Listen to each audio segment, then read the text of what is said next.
I'm lucky. I mean, I'm really lucky. I've grown up in a beautiful 2-story house near a lake, and I've always had anything I've ever wanted.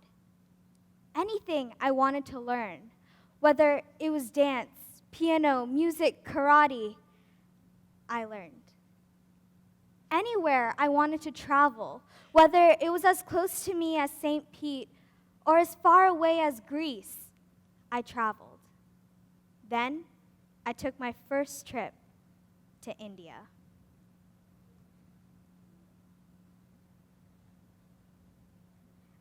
I still remember that feeling of astonishment and surprise, like I'd been to India for the first time only a few days ago. Bazaars covered every corner of the street, leaving the road in the middle covered with rocks and dirt. I took a deep breath, and I memorized the scent of the air. My family and I made our way to the nearest temple to give our prayers. As we were walking up the stairs, I noticed a couple of men in thin orange clothing in the cold weather. Most of the men weren't wearing any shoes, and they definitely didn't look as though they lived lavishly. These men were the monks of India, also known as sadhus. They were realizing that there is no happiness in any of the things we buy, but there is happiness when we live for others and believe in the spiritual being, also known as God. Instead of seeking materialistic desires, they sought ideas and knowledge above all materialistic things. They were compassionate, kind, disciplined, determined. After viewing this beautiful character that came out of not having anything, I realized that I didn't know anything about this side of life. I'm not saying that you don't need the basic fundamentals, such as food, water, shelter, but you don't need the latest Apple device. I had the latest Apple device, yet I wasn't kind, I wasn't compassionate, and I complained for every small little thing. As Dada Vaswani, a spiritual leader and head of the Sadhu Vaswani mission, stated, happiness, true happiness, is an inner quality. It's a state of mind. If your mind is at peace, you are happy. If your mind is at peace but you have nothing else, you can be happy. If you have everything the world has to offer, pleasure, power, possessions, but lack of peace of mind, you can never be happy. But the problem is, my new perspective on materialistic desires shows me that I don't need these things, but I want them. We can think of needs and wants, like the sun and the shadow.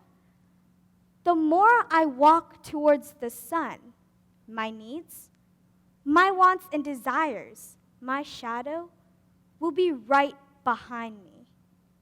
But the second I turn around and I try to chase my wants and try to chase my desires, the more my shadow will run from me.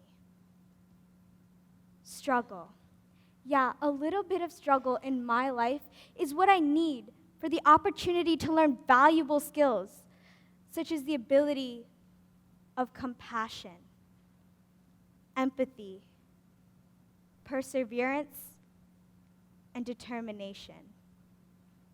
Challenges in a lifetime can change the way a person interacts with the world. People who have faced challenges have failed many, many times, but they've gotten back up on their feet each and every time. They show us that failure is defined by the world. But for myself, only I can define success. But through these materialistic objects and brand name items, I need to keep in mind the perspective I've developed. To practice this perspective, I'm not going to give up everything I have now or stop chasing my dreams and become a sadhu. I'm just going to stop ranking myself based on what I have and stop comparing myself to other people. I'm going to judge myself based on ethics and understandings. Because in the end, that's all that matters. Just like Alexander the Great, he focused his whole life to achieve the world, to rule the world. But in the end, as he had requested, his soldiers put his hands out like this to show that no matter what he attained throughout his life, he couldn't take anything to the grave with him. So let me leave everyone on one note. As Howard Wallstein, the CEO of Entertainment Facilities, stated, by stepping out of your box, you don't have to settle for who you are, but you can create who you want to become. Thank you.